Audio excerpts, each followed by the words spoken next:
Sí, sí, es verdad, porque siempre lo tenemos y siempre es un gusto tenerlo aquí, gusto, por supuesto.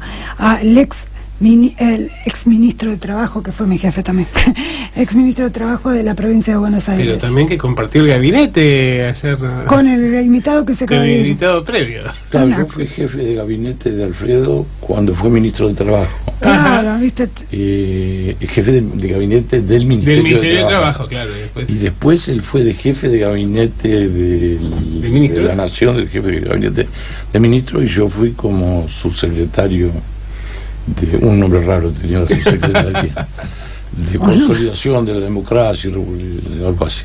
Cosas, ¿no? Sí, siempre tenemos estos laberintos en la historia argentina. Parece como que no aprendiéramos, que cada tanto reproducimos situaciones que son casi terminales o cuellos de botella. Pero aquello fue muy complicado realmente. Sí, eso es lo que hablábamos justamente con Alfredo recién, ¿no? De lo complejo que fue aquella situación y bueno, digamos, de lo complejo que es esta ahora, ¿no?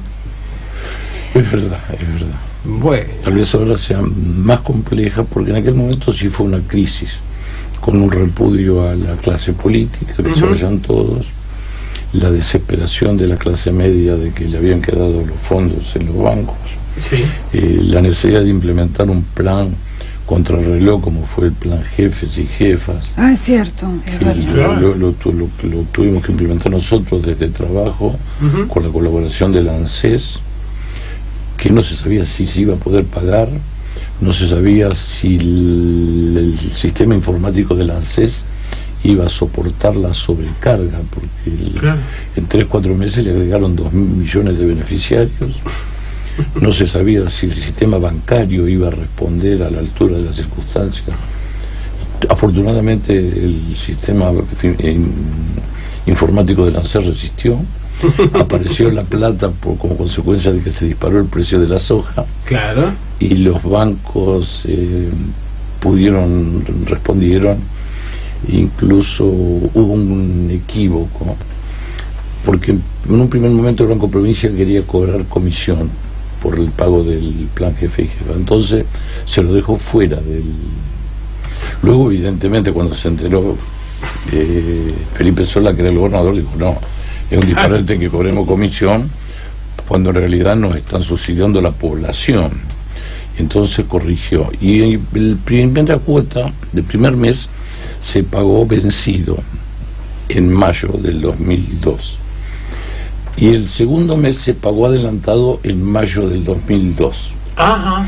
Y en algunos lugares algunos cobraron el primer mes por el Banco Nación y el segundo mes por el Banco Provincia, los dos en mayo del 2002, con lo cual alguien pensó que había un acto de corrupción porque estaban cobrando por dos lados distintos. Claro. Se hizo una denuncia y en realidad el fiscal y el juez federal en un primer momento les pareció la denuncia viable, porque era gente que había cobrado dos veces en el mismo mes en distintos bancos. Claro. Me acuerdo que tuve que ir yo a viajar y hablar con el juez y con el fiscal y explicarles cómo era la cosa. Bueno, después pidieron obviamente la explicación por los carriles formales y se aclaró la cuestión, ¿no? Mirá, son cosas que hoy parecen, digamos, muy lejanas, pero en ese momento sacaron el país de un lugar que era realmente difícil, y hoy estamos viviendo otro tipo de crisis, pero también muy difícil. Sí, el futuro no se presenta nada auspicioso. Sí. Y aparte porque yo creo que el gobierno no ha tomado conciencia de la gravedad de la situación, y además se están equivocando las recetas. Culminó una cumbre internacional que sin ninguna duda tal vez sea la cumbre más importante que se realizó en Argentina, donde estuvieron las personalidades del mundo, ¿no? Sí. Y desde el punto de vista formal se llevó a cabo bien, es decir, exitosamente, es decir, era un gran operativo de seguridad que se llevó a cabo perfectamente, no inconvenientes. se desarrolló todo con normalidad. Incluso también hay que necesario reconocer que fue un acierto, digamos, del gobierno obtener la presidencia del G20 y haber conseguido que fuera Argentina la sede. Pero ahí se terminó la cosa. Claro. Es decir, los resultados concretos, sacaron un documento que está muy lavado, donde hacen referencia al Acuerdo de París sobre el medio ambiente, que Estados Unidos expresamente rechaza. Así es. Exactamente, eso te iba a decir.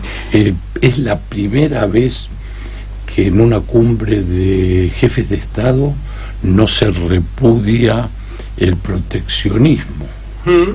No se hizo un repudio expreso de las políticas proteccionistas, lo cual implica en alguna medida aceptarlas, claramente. Porque Estados Unidos se está practicando proteccionismo. Eso decíamos, ¿no? Que el país comunista exigiendo libre cambio por excelencia, y por el otro lado el país liberal por excelencia, claro, imponiendo políticas proteccionistas. Bueno, no nos olvidemos nosotros que la guerra de la independencia en Estados Unidos comienza por un cargamento de Ceilán que querían entrar los ingleses para competir con las producciones nacionales, ¿no? Así es. Sí. Y después, un poco como decía Jauretche, la guerra de secesión fue del norte por el sur, porque los del norte que producían las camisetas necesitaban hombres libres que las consumieran. Que las compraran, sí, por supuesto. Y también que el algodón derivaba de Gran Bretaña. Que el sur producía el algodón. Bueno, pero a ver, una cosa fueron las prácticas en términos de la economía norteamericana, y otra cosa es este modelo en términos del discurso.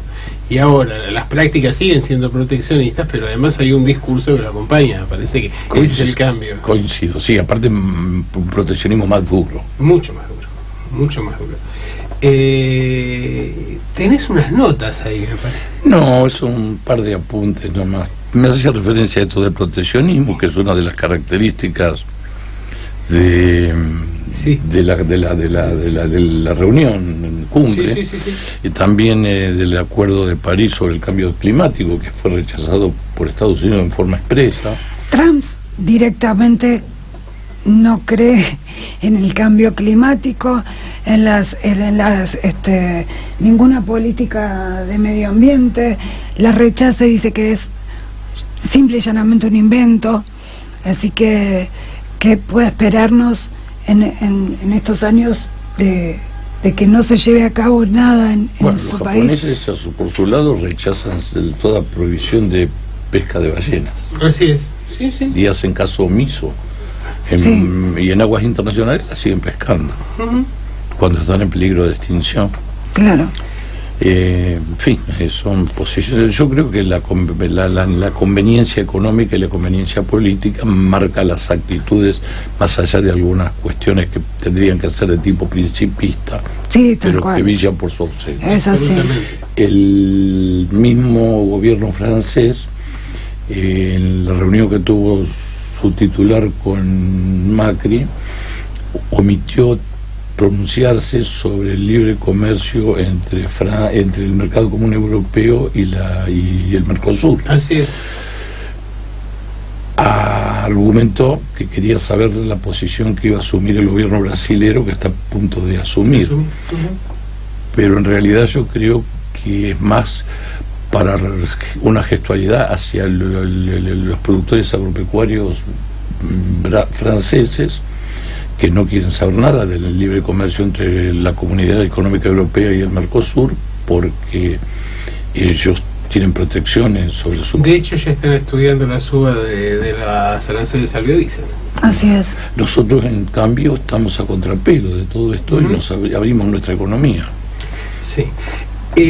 ¿Cómo ves la situación laboral en nuestro país, con datos que nos dicen de que se han perdido alrededor de 200.000 puestos de trabajo en blanco, una perspectiva que algunos plantean de otros 250.000 en los próximos meses? Hoy casualmente el secretario general del gremio del calzado, Agustina Micone, dice que en su gremio, en su actividad, se perdieron 10.000 puestos de trabajo, que son muchísimos. Es una cifra impresionante. Pero vinculando lo que es la apertura de las importaciones y la pérdida de puestos de trabajo, yo voy a ir a un caso puntual que lo grafica. Sí. Se abrió la importación de carne porcina.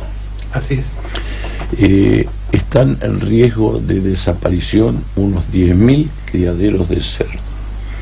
Alfredo tuvo criaderos de cerdo hace unos le hubiéramos cuantos años. preguntado. Y yo también, por mi lado. El de él era mucho más importante. Pero sí, por eso conocemos. El cerdo es una fábrica de carne. Claro. Tiene un proceso de gestación muy corto: 3 Sí. meses, 3 semanas y 3 días. Ah, mira. Y en 6 meses de nacido el lechón lo llevas a 120 kilos para el faenamiento. Ajá. De manera, y además una chancha da 10 lechones Ah, mira. Pa. por parto, y te hace 2 partos y medio por año, ¿no? Para que te dé una dimensión de Sí, lo sí, que sí, sí. hay 10.000 criaderos al borde del cierre, porque cuando se rompe la relación precio del maíz, que es el principal insumo del balanceado del cerdo, y el precio de la carne, a través de la importación Claro. de carne, los criaderos quedan al borde del cierre, porque Claro. no se puede tener los cerdos sin comer. Ujú. 10.000 criaderos, si calculamos que en promedio pueden tener entre 5 y 10 personas cada uno trabajando, algunos tendrán 50 o 40, si Sí, son muy sí, grandes, sí. y otros tendrán 4. Estamos hablando de 50 a 100.000 puestos de trabajo, en forma directa y sin tener en cuenta el impacto negativo sobre la industria frigorífica, que hace el faenamiento Ujú. y el procesamiento, porque el cerdo, la carne es porcina, que viene del extranjero, viene ya procesada y congelada, lista para consumir. Claro, sí, sí. Con lo cual estamos hablando de un impacto muy grande sobre los criaderos de cerdo y también un impacto sobre la industria frigorífica que faena porcino. Y eso es un solo ejemplo, hay montones, pero sirve para graficar la magnitud de la cuestión, Sí, y la sí, importancia, el error de las políticas aperturistas que está llevando a cabo este gobierno. ¿Error o determinación? Bueno, eso lo juzgará Dios, o lo juzgará la historia. que Yo quede. creo que es determinación, y además ahora están, aparte de la determinación que tuvieron desde el principio de su gestión, Sí, están también presionados o obligados por los memorándum de entendimiento que firmaron con el Fondo Monetario Internacional, porque Claro. el Fondo Monetario Internacional no es una entidad de beneficencia, es un poco el auditor de los acreedores. Claro. Y si bien es cierto que nos presta dinero a una tasa menor que la que pagábamos en el mundo financiero, lo hace porque nos imponen las condicionalidades. Claro. Sí, sí. Entre ellas, algunas son las de abrir la economía, la de determinadas políticas cambiarias. Están planteando una reforma previsional que va a ser todavía más perjudicial para los jubilados y pensionados que la que ya se llevó a cabo.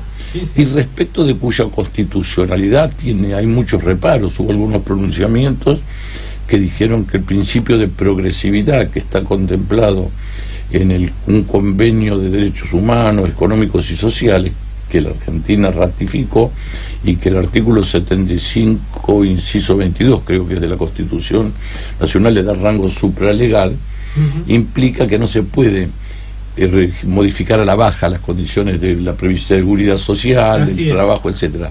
Y acaba de salir un dictamen de un comité de expertos de las Naciones Unidas en ese sentido, sobre el tema previsional y también sobre las reformas que están dando vuelta por ahí sobre el tema laboral.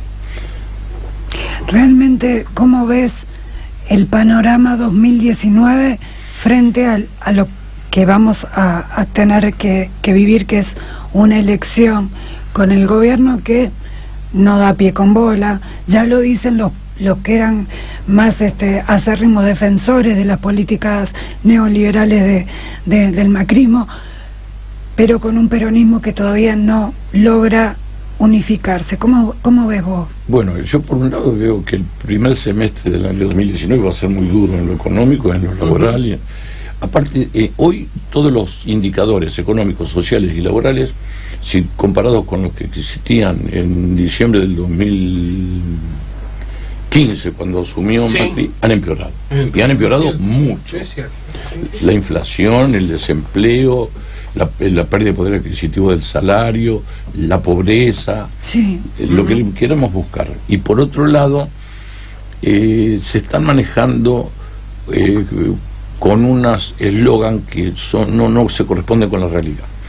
Están hablando, y lo habla también Dante Sica, que es el ministro de Producción, que dicho sea de paso, el tema del trabajo conoce poco y nada. Sí, sí, sí. Está diciendo que es necesaria una reforma laboral para la baja, para generar puestos de trabajo. Eso es una falacia. Sí.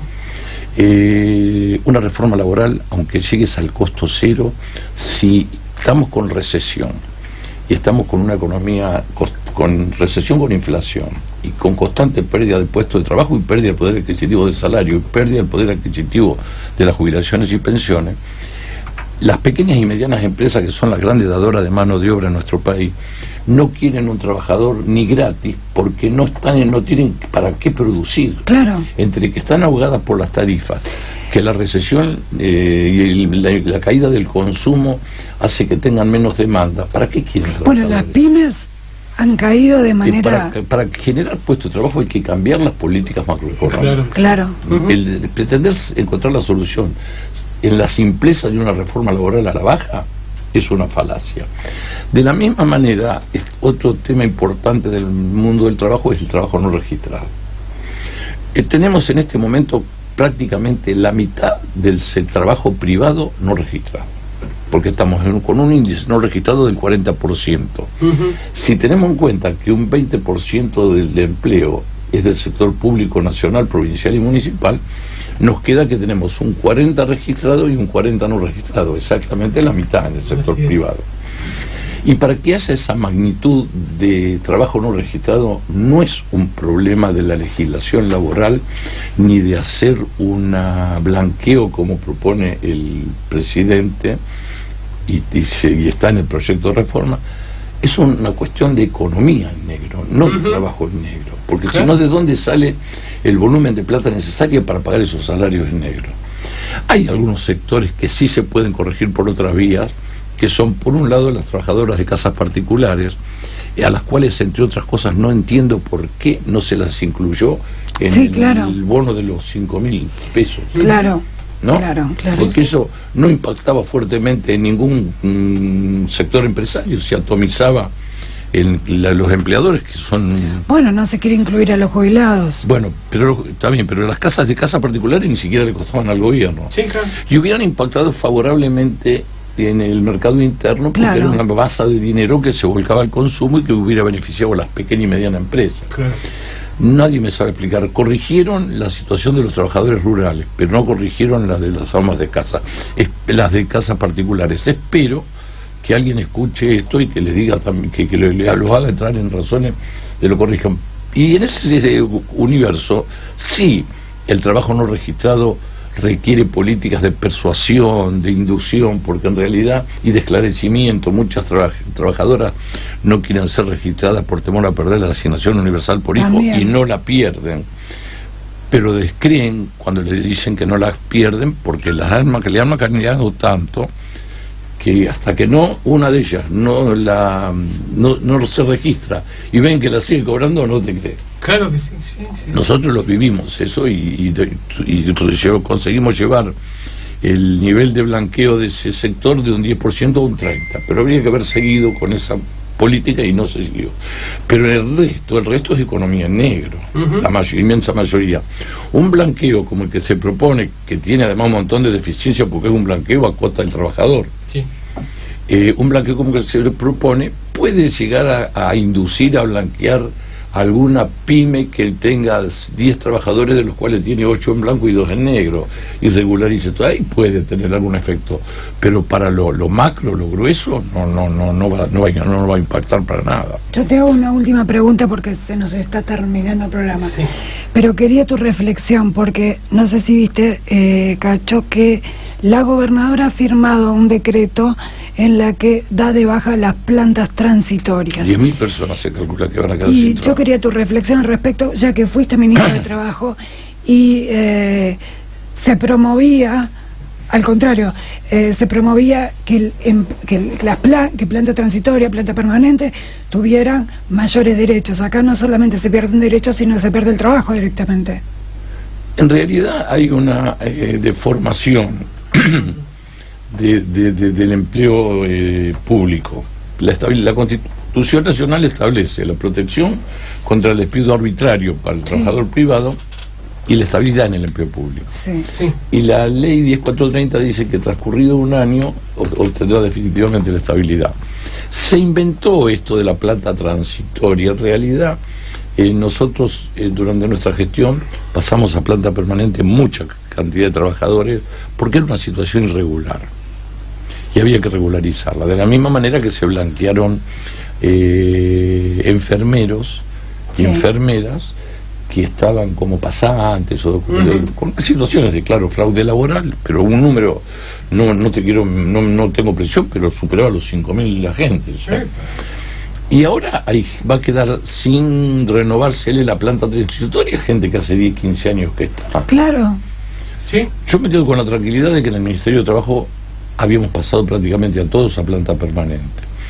Pero va a tener un impacto muy fuerte sobre el colectivo de trabajadores del sector público, 10.000 agentes que la mayor parte deben estar radicados en La Plata y sus alrededores, porque es donde se concentra la mayor cantidad de empleados públicos, ¿verdad? Además, familias una medida enteras, que una medida llamativamente, como otras que está tomando el gobierno, en el marco de un año electoral, parecen, digamos, contra, llamar la atención, ¿no? Sí.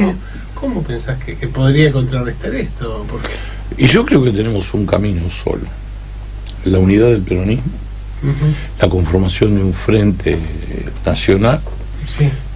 Tenemos que unirnos estableciendo las políticas de Estado que vamos a llevar a cabo para sobrellevar y para superar esta caótica situación, esa pesada herencia que va a recibir esta sí es una a pesada. Mauricio Macri en el 2019, porque la gente quiere que le expliquen qué es lo que vas a hacer. ¿Sí? Y después las candidaturas, si hay un par de candidatos a presidente, a uno nos va a gustar más uno, a otro nos va a gustar más otro, se dilucidarán en las PASO. Lo que yo no tengo duda es que yo voy a estar, cualquiera sea el que gane, con el que enfrente a Mauricio Macri. Estas políticas neoliberales llevan al país a la ruina. Estos están gobernando para los pocos que tienen mucho a costa de los muchos que tienen poco. ¿Vos pensás que se podrá concretar una unidad del peronismo en conjunto, o que van a aparecer dos opciones como se está que sea dibujando polarizado? en el horizonte? Sí. Si van las dos opciones dentro del mismo frente y se dilucida la supremacía de uno u otro, en las PASO sería valedero. Si van dos opciones por separado, es enfrentar el riesgo de que te ganen en la primera vuelta. Después habrá que ver qué es lo que marcan las ¿Vos encuestas. crees que hay riesgo de que No, es una posibilidad. Todavía falta mucho y hay que ver cuáles son, qué marcan las encuestas y los indicadores a mediados del año que viene, ¿no? Y el desdoblamiento que quieren hacer. En la provincia de Buenos Aires hay algunas quienes impulsan el desdoblamiento de las elecciones. Es un escenario complejo. Sí. La mayoría de las provincias las han desdoblado a los peronistas. Y No, bueno. no sé la provincia de Buenos Aires qué es lo que va a hacer, porque están ahí amagando que sí, que no. Todavía no pudieron con el presupuesto. Hasta el momento No lo todavía, sacaron todavía, ¿no? Todavía no Todavía están. no podían, siguen no. retrasados. Bueno, así que vamos a tener que invitarlo. Vamos a tener que invitarlo nuevo porque ya se nos estamos- fue el tiempo y como ocurre siempre. Así que siempre nos quedan muchos temas pendientes para hablar con vos, Cacho, así que vas a tener que volver. Nos vemos. Nos quedan 2 programas en el año, vas a tener que volver. Bueno, O el próximo vuelo. nos comunicamos y arreglamos. tanto